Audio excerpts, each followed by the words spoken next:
Hello, everyone. Welcome to the Magic the Gathering unofficial audiobooks podcast.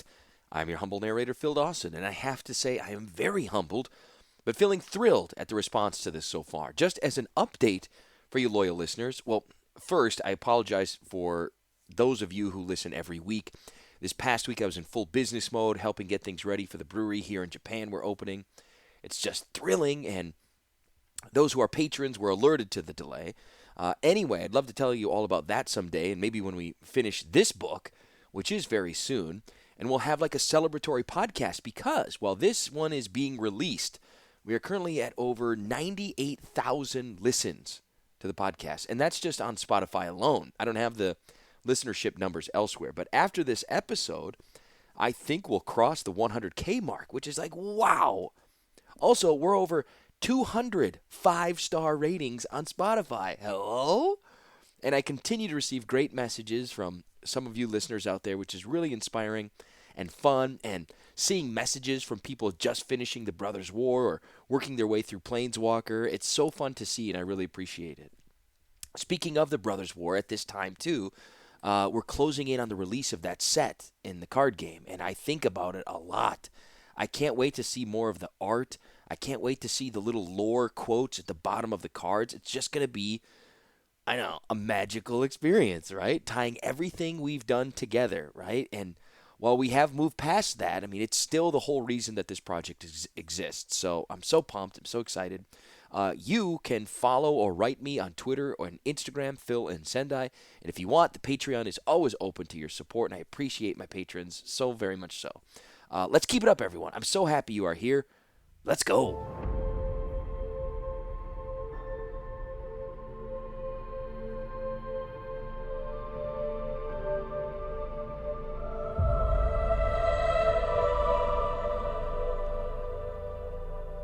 Chapter 22.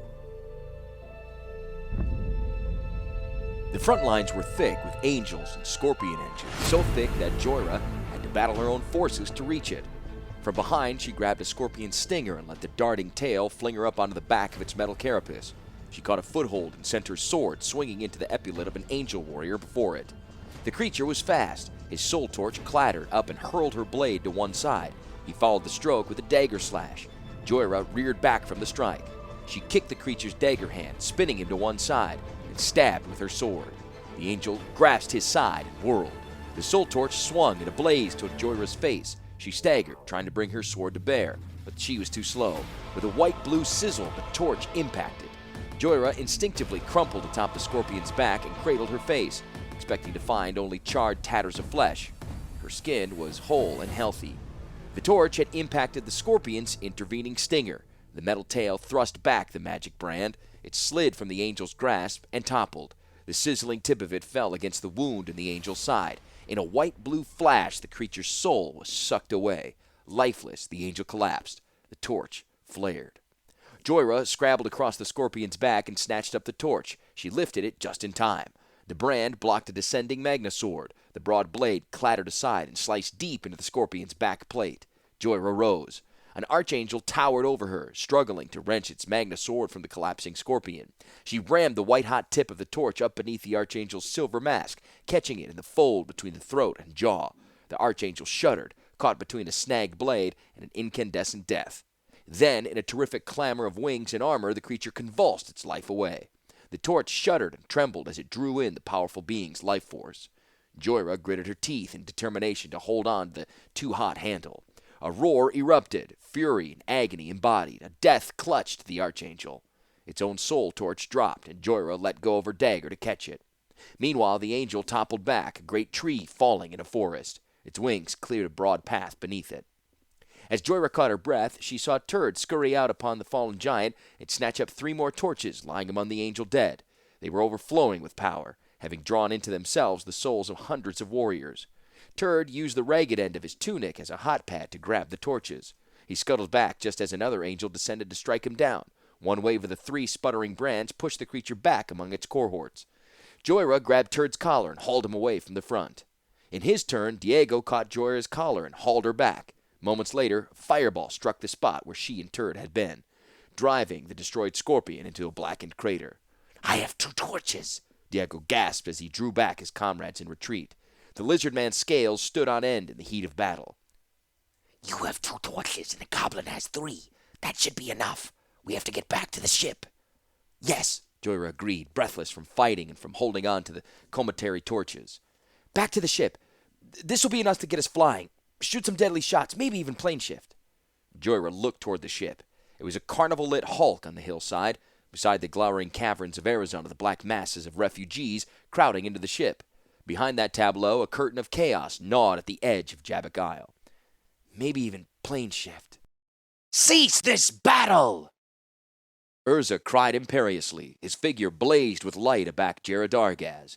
Dragon and rider descended in a column of mana energy before the storm of angels and falcons. Cease this battle or be destroyed! I am Urza Planeswalker! Tremble before him! Came a voice in a mocking answer from among the angel horde. Radiant emerged. Her figure was lit with an incandescent heat equal to Urza's. A group of archangels accompanied her, 4 before, 4 behind, 4 more around the ruler of the realm.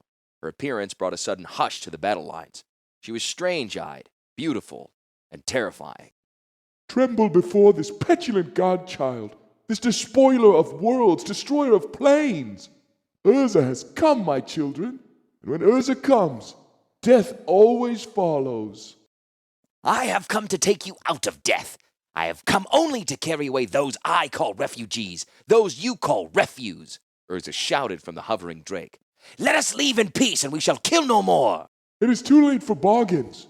Your war is collapsing our plane around us. She gestured with her war staff toward the advancing curtain of chaos. You come first, bringing Phyrexia. You come last, bringing destruction. Urza lifted his own battle staff. Forgive, fair lady. I brought Phyrexia here true, but you have given it a home in your war minister Gorig, and throughout your court. The very spells you created to drive the stink of Phyrexia from your palace are the spells that allowed Phyrexia to dwell there and surround you and turn you against your own people. Your plane shrinks not because of me, but because of these soul torches of yours, harvesting the life of your people, your plane, for Phyrexia. That is why chaos threatens. That is why your plane is dying. In the echoing stillness of the battle, whining servos and pulsing wing beats gave the air a dead drone. Beyond that sound hovered the approaching rumble of matter, giving itself over to chaos. Come with us, all of you. Come with us to another world. Come where all who are good can live and where Phyrexians beneath the glimmer moon will die. Come with us, Radiant. Cease this senseless war and come with us. She seemed to consider, her face for a moment lovely amid swirling hair and wings of light. Then she spoke, and death followed her words. Kill them all. To a man. Kill everyone. Radiant herself made good the command. She hurled a wall of force from outstretched fingers. The vast wave of energy ate the very air.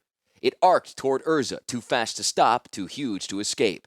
It would not kill him, but it would stun him long enough that angelic death could fall on him from the sky. Jera Dargaz rose. The ancient fire drake spread her wings in a giant shield before Urza. He had to cling to her back, not to be thrown from the vertical saddle. The blast struck Jera Dargaz full in the belly and chest. Scale and skin and muscle disintegrated. She dissolved away as though in acid. Ribs hung for a moment vacant of flesh, and then dripped into white smears. Jera Dargaz released one last, long wail before lungs and throat and head were all gone. Wings, too, vanished. By the time the wave spent itself, all that remained was spine and shoulder blades and half a pelvis. She had sacrificed herself. It was the highest honor among lizard folk. Urza escaped the tangled traces of the saddle just before Jera Dargaz's remains plunged away. He roared too. He roared as though she were his own mother. The time of negotiation was done. The time of moderation and sanity was finished. The time of killing had come. Gathering magical might, he hurled himself at the tyrant of heaven. Radiant was ready. She hung in the skies, savoring this moment. Her eyes gleamed madly in the fray. Lithe hands swept out to her sides and forward as though in a curtsy. Her fingertips trailed long lines of archangels in their wake. They converged on Urza. Heedless, he shot toward her. With a thought, his flesh turned adamantine. Magnaswords fell in a flurry upon him. Their broad blades rang and clattered. His head smashed them back like a soaring cannonball. What archangels managed to hold on to their blades shuddered in nerveless jangle. Others lost their swords. A few even lost their arms. Urza blasted past them all and ran headlong into Radiant. A lesser being would have been torn in half by the attack, but Radiant had been waiting for this moment. She dodged back in an instant of impact, grabbed hold of the rocketing planeswalker, and with a surge of her wings, hurled herself along with him. She clawed at his face, seeming surprised at its impenetrable warding. Then, hands soft as silk clutched his sides, and lightning arced from her fingertips. It traced out nerve and muscle and bone and storm within the planeswalker. He trembled and nerve-rated. Electricity possessed his every tissue. Aside from spasms, he could not move. Smiling bitterly, Radiant carried him above the boiling clouds of angels and falcons and into the wheeling heights. You are not welcome here, Urza. Not now. Not ever. Those soft hands turned iron hard. She flung the paralyzed man upward into the descending ceiling of chaos above the realm. As he went, the last jags of lightning danced across his frame. A white tempest cycloned from her upraised hands. The storm bore him fist-like into the shredding curtain. Urza smashed into the verge. He dissolved away. Chaos grated muscle from bone. He was gone as quickly as Jared Dargaz had been. The wind dissipated, and Urza Planeswalker was not even a stain on the dark chaos. Radiant shook her head, brushed her hands off. Something, suddenly, was between those hands. Urza took form against her.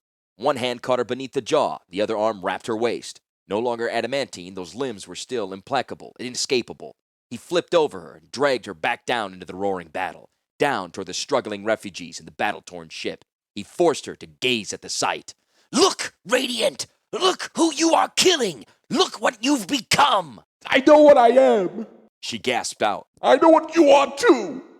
She cast a quick series of spells, prepared and laid aside for this very moment. All defenses were stripped from Urza's head. Her fingers grew as long and sharp and curved as daggers. She drove them into his skull. They punched through bone and into his frontal lobe. Urza roared, reconstituting shattered bone and ruptured brain. She was not done, though.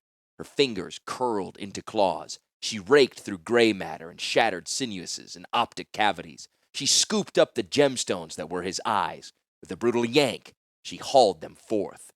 Blind and gaping, his head staved, Urza struggled against tumbling walls of pain.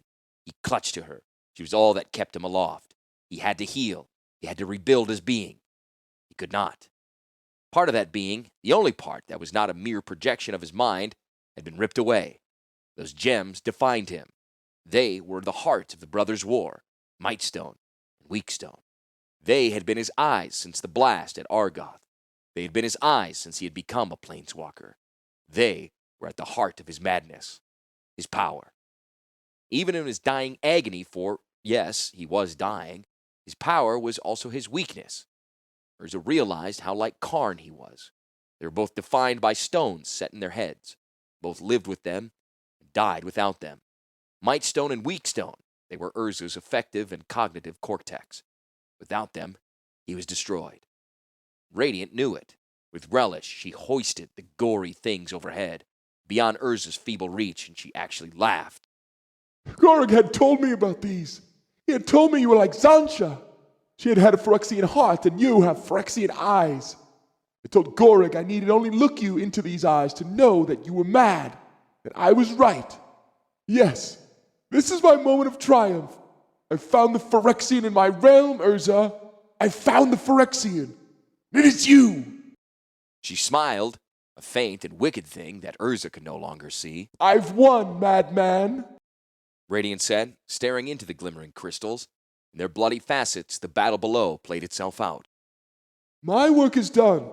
Gorig will finish off your forces and our rebels. He will cleanse the realm. That is his job. He will even capture your ship. What a curiosity. And with these power stones, the eyes of Urza, I will restore my heaven. A thought occurred to her. Funny that you tried to destroy my world, to charge a power stone. But in the end, it is your power stone that will save it. She glanced down at the convulsing body of Urza, clinging to her in its death throes. I rather like whispering these things into your dying ears. Perhaps I will take you with me. Yes, no better way to assure you are dead. So saying, she cast a final spell, disappeared from the decaying heights of the plain. She took with her the Might Stone and Weak Stone and the dying body of the Planeswalker.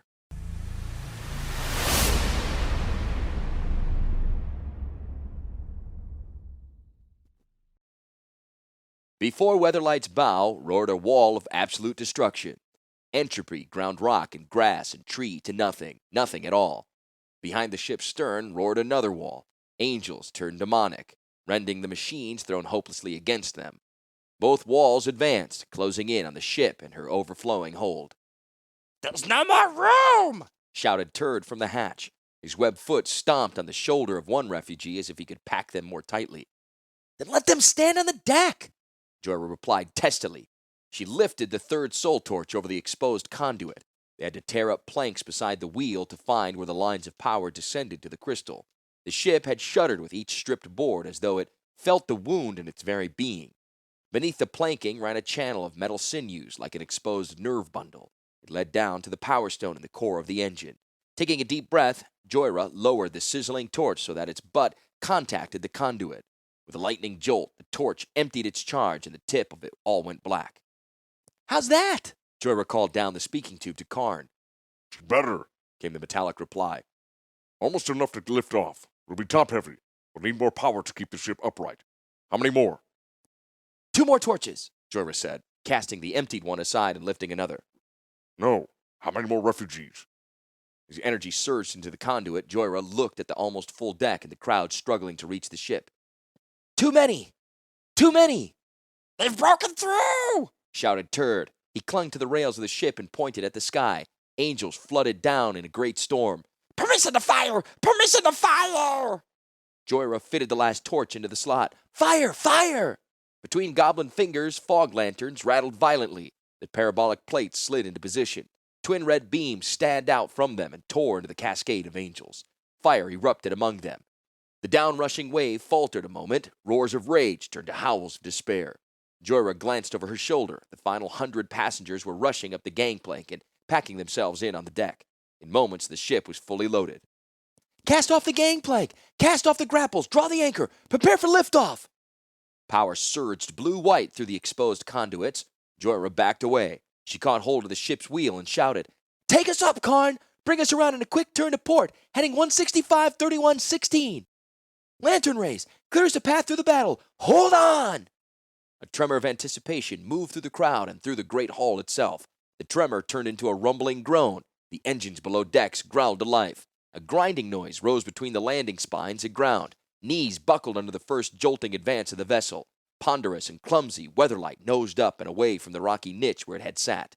Energy coursed into dazzling rivulets along the exposed conduits. The prow curved dangerously near the advancing curtain of chaos. Hard to port! Jorah shouted.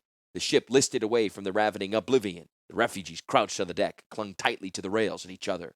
With a magnificent roar, the ship nosed up away from the planar envelope. A ragged cheer moved wave-like across the deck till a new danger came to the fore. Flights of angels and archangels converged on them. Magnaswords swung toward the refugees like scythes to heads of wheat. Down, everyone! Jorah ordered, her voice raw. Fire at will! Beams of killing light erupted from shuddering lanterns and cut jagged lines across the vanguard. The acid atomizer dissolved away any creatures that lingered. Angels tumbled from the skies, their spirits whirling ghost-like from their riven forms and into the soul torches along the ship's hull. With each new life, Weatherlight gained speed. Still, the beams did not catch them all, and angels poured over the rails. Refugees shrieked, Magnaswords sliced into them. Red fountains erupted. Glass spitters, fire! Beams, fire! Fight, all of you! Fight! Swords and belaying pins and chains, the crew led the charge. Viashino and Goblin and Human, they fought. Great blasts of molten glass belched out from the bombards, catching and slaying angels in their hundreds. Rays of crimson light burned through feather to muscle to bone. Still they came. Out of the throat of heaven came the killer angels. Spirit after spirit poured from sundered bodies into the torches, into Weatherlight's power stone. Out of it flowed red beams that slew all the more. Every death fed the killing machine. Faster, Karn! Jorah shouted. Punch through them! Plane shift speed! There came no answer from the speaking tube, only the roar of vengeance and the hot smell of heat-stressed metal.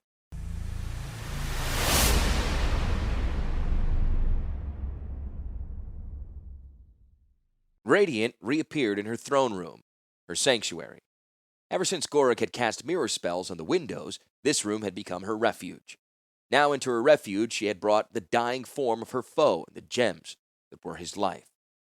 It was a simple enough thing to decide what to do with Urza. She stripped it from her waist and tossed his crumpled figure to the nearby platform. She wasn't much interested in Urza anymore. It had been merely the package that had carried these stones. Now, broken open, he lay discarded on the floor. These stones, though, Radiant lifted them in a gory hand. She had not spent the energy it would take to transform her fingers from the dagger claws that they had become.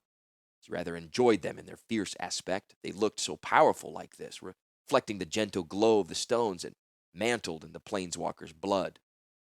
Radiant glanced up. The mirrors were full of her glimmering victory. From every angle, the darkness gave back fragmentary visions of her beauty. A forest of eyes gazed at her, no longer merely her eyes, but the eyes of Urza, too. You were like Sarah, weren't you? Her quiet voice echoed ceaselessly off the dark mirrors. You could see in this room, even when the windows were lenses. You could make sense of the visions of this throne. Of course you could. Your eyes had a facet for every window. And now your eyes are mine. Urza did not move. His sundered head leaked blood and brain onto the floor. Gorik will be sad he was not here to collect your soul. Radiant said wistfully. Ah, but I have your eyes. Such beautiful eyes. The crystals rolled languidly apart on her hand. She saw only then the ragged point of fracture between the two stones. She had known the Might Stone and Weak Stone were halves of a whole, but seeing how they might be joined intrigued her. Taking one crystal in each hand, she studied them. It looks as though they fit together just like this. Breath failing, strength failing, Baron had crawled to the saddle of Ramadargaz, strapped himself in. The young fire drake struggled toward one army of angels and away from another. Before him, a refugee ship fought through the battle, mantled in spectral lights. Behind him, a furious demon labored at the head of a hellish legion. It was a unique vantage there, suspended in the relative calm between two deaths, between pain and despair. Baron knew he was done for. He could not fight, he could not escape, but he did have one final spell and the power to bring it into being. The question remaining was one of timing and focus. What would be the best use of the spell? Perhaps he could compel Radiant to kill Gorig, or Gorig to kill Radiant, or an Archangel to make a suicide stand to cover the ship's retreat. Gorig was more than a Phyrexian monster. He was the soul battery. Suddenly, Baron knew what he would do. He rolled onto his back. Gorig labored down toward him out of the darkening heavens. The beast's torso blazed blue-white in anticipation. There was a simple ratio, something about the velocity of A minus the velocity of B, divided by the distance between them over against the velocity of B, plus the velocity of C divided by the distance between them. Something Urza could have calculated with a mere thought. Baron was more mage than mathematician, and he had trouble breathing, let alone calculating. Instead, he simply waited till the demon's eyes ablaze. Dagger teeth, drooling over the mage master's legs, hovered just out of reach. Summoning the last bit of his strength, Baron cast a ray of command. The fury in the beast's eyes shifted from Baron down to the approaching weatherlight, down to the main deck where the captain stood. With new ardent speed, the Phyrexian monster dropped into a dive and screamed his way toward the beleaguered ship.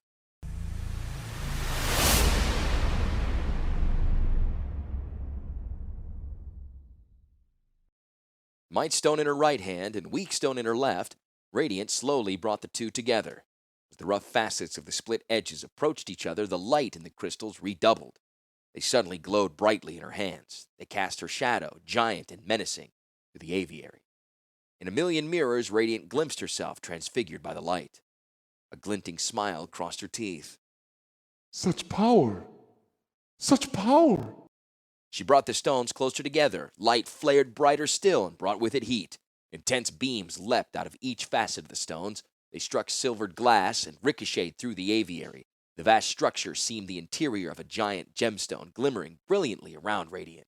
Light bathed every dark corner. It shone across the ruined gardens below. It danced on bodies of dead birds. It gilded the still form of Urza Planeswalker. Refulgent, nimbic, luciferous, radiant light. If they were lenses instead of mirrors, Radiant mused idly. all this light would spill outward and be lost.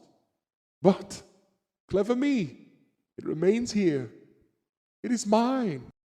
She turned the weak stone slowly, matching its fracture marks exactly with that of its brother. With a final slow ecstasy, she eased them together. The stones never touched. Lightning awoke between them. The glare was blinding. The heat was incinerating. The crystals, glimmering faintly when apart, were holocaustal together. Their effulgence filled every mirror. The light had nowhere to go. Each moment grew exponentially brighter. Each instant grew exponentially hotter. Radiant tried to pull her hands apart, but the stones called to each other. They burned out her eyes. I'm the mad one. She gasped.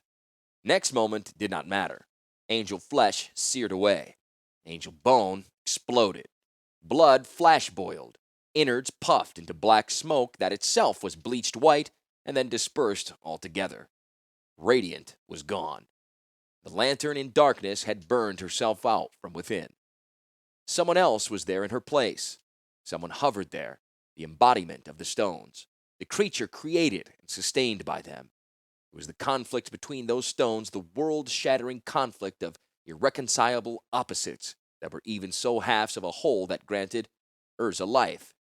It immolated his old flesh, and in the same flash fitted him with a new body, a glorified body. It formed around the locus of his being. It formed around the stones that were his eyes. And next moment, the core of heat and light could no longer be contained. Every mirror in the mile-high atrium shattered. Hunks of silvered glass flung outward and crashed into the grids and plates Gorig had said would save Radiant. They buckled out and flew away, insubstantial as paper. The blaze followed them. It arced through air. It filled the yellow and shrinking skies. Urza gazed out through the blinding brilliance. He saw the explosion peel back the skin of Sarah's palace. He saw it pulverize walls within. He watched as blast lines punched holes deep into the floating citadel, shattered and crushed the palace listed slowly. Streamers of force tore through its web of levitation spells. The place released a horrific moan and rolled over. The massive hand of gravity tightened its fingers around the thing and dragged it downward. It receded, a coiling sea of smoke trailing behind it. The broken hall soon seemed only the falling, spinning seed of a maple tree. Then it struck the rising floor of the plain. Chaos swallowed it whole. All around Urza, the edges of the blast were disappearing against the closing. Before the tide of destruction could sweep him under, Urza stepped from the dying realm.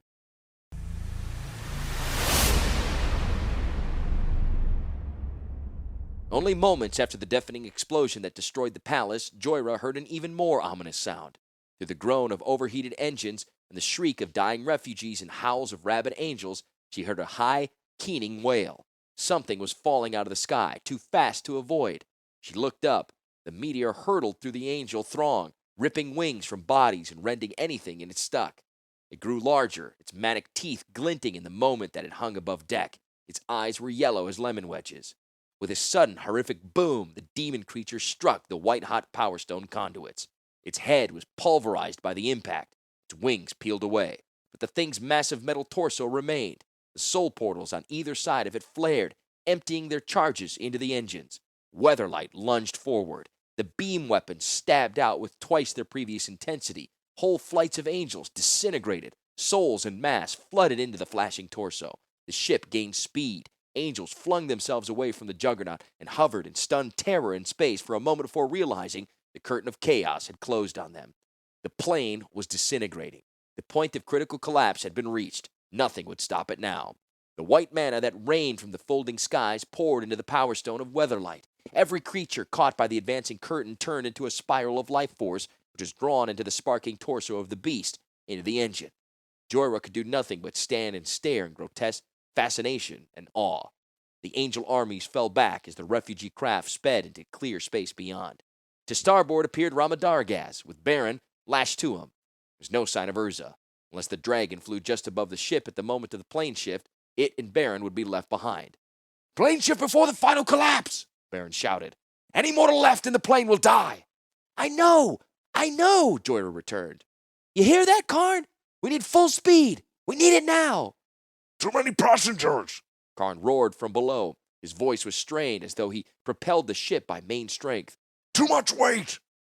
Before the bow, another army of angels hung. They were disintegrating before another collapsing edge of the plane. Suddenly, they were gone. Only the Weatherlight and Ramadargaz remained in the collapsing plane. Curtains of chaos closed ahead and behind him. Now or never, Karn! Joyra shouted. They reached the wall. The prow of the ship sank into the chaos and dissolved. In the breath afterward, the ship and all those aboard were gone.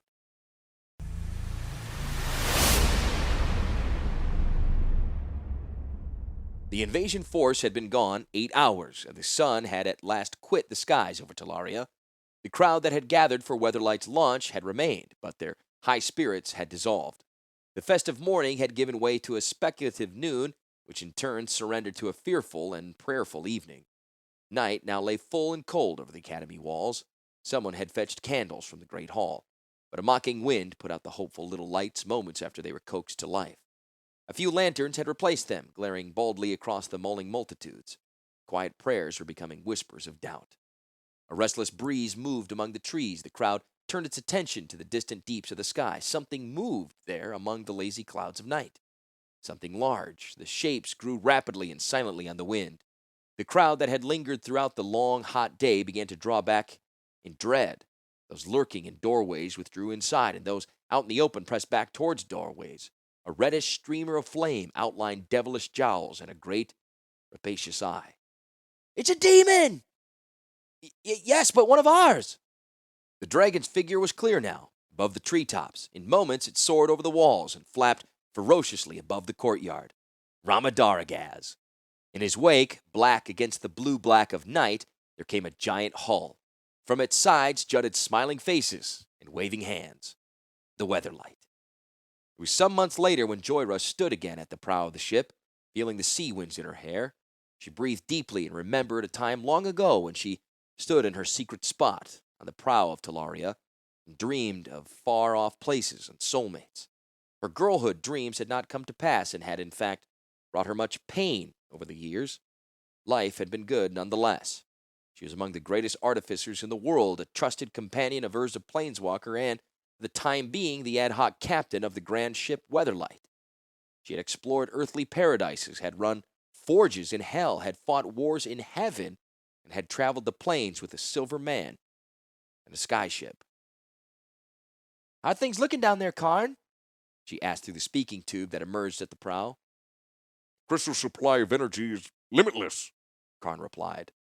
His energy had also increased of late. The orphan child of Urza had at last found his home at the heart of the ship he feared would be the end of him. The Planeswalker had returned from Sarah's realm, chastened by his victory. Unexplainably to anyone, he had begun to show a fatherly affection toward Karn, saying the Silver Man was formed in his own image. Whether by plan or happenstance, Urza's first thinking, feeling artifact creature had become the heart of his legacy for the world.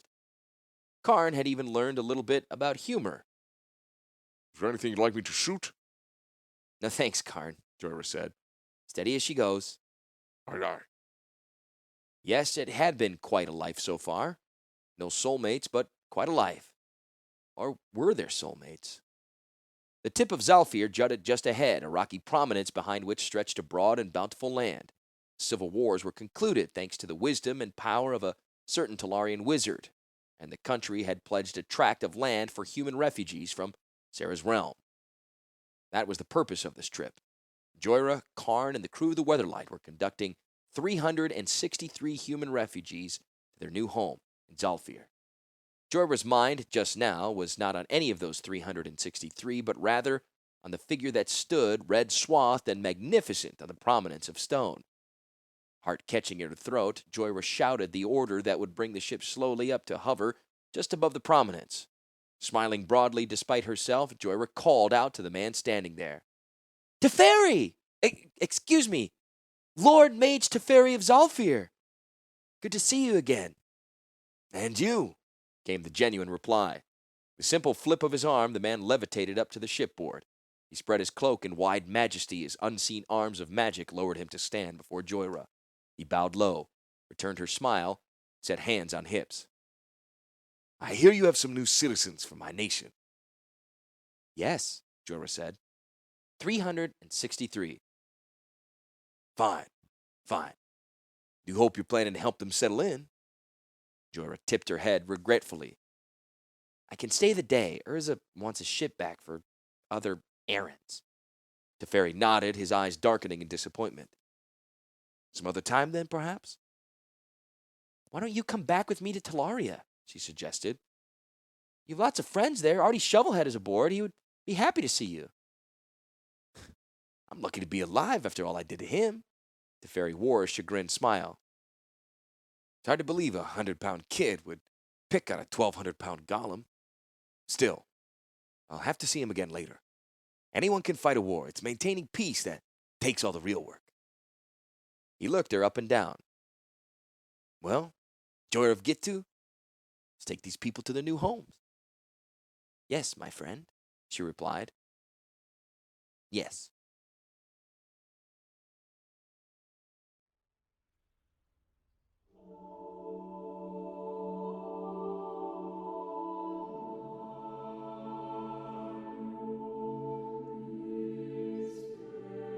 I'd really hoped Jorah and Teferi would get together. After all, a master artificer and a master mage would make natural partners.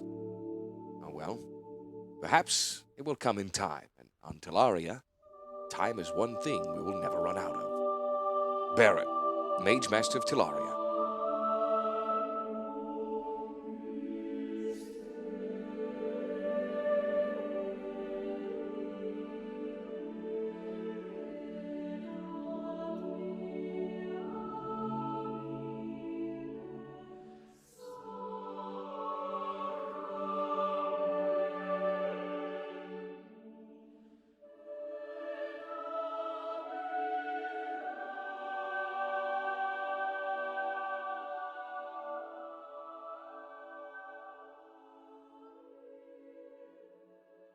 At last, Urza is sane.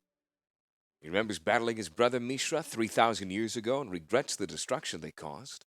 He remembers the death of his surrogate brother, Ratapi, his best friend Zansha, and is grateful for their lives together. He is capable at last of true regret and gratitude. That goes a long way. He's at last capable of having true friends. Urza not only remembers his past, he has taken responsibility for it. He resurrected time-ravaged Talaria, did penance for Argoth, destroyed a small corner of Phyrexia, and even saved the refugees of Sarah's realm. As I write this, I sit with Urza in his high study. Evening winds of Talaria are hot and pregnant with life. The sound of night birds has begun, haunting and beautiful. The Phyrexian gorge lies quiet, empty now for nearly a decade. The only other sound comes from the Great Hall. There's a dance tonight, and a whole new generation of Talarian students are having fun. I tap my foot absently to the distant sound of rebecks and drums. The master raises his face from the book he is reading. It is his wife's account of the Brothers' War. He's been reading it very gravely during the last month, his thoughtful expression broken at moments into wistful remembrance. The smile that appears on his face now is something different, though. How late does this dance run tonight? He shrugged. I said they could dance till the glimmer moon went down, well after midnight, if the sound is bothering you. No, Urza says with an off-putting hand. it's just I've been rereading this wedding sequence. I remember the dances from that day long ago. I don't imagine modern music would quite accommodate the same steps. I rise. Oh, if not, we can teach the players a few old tunes. Yes, Urza is sane. Now I suppose I'll see if he can dance. Baron, Mage Master of Talaria.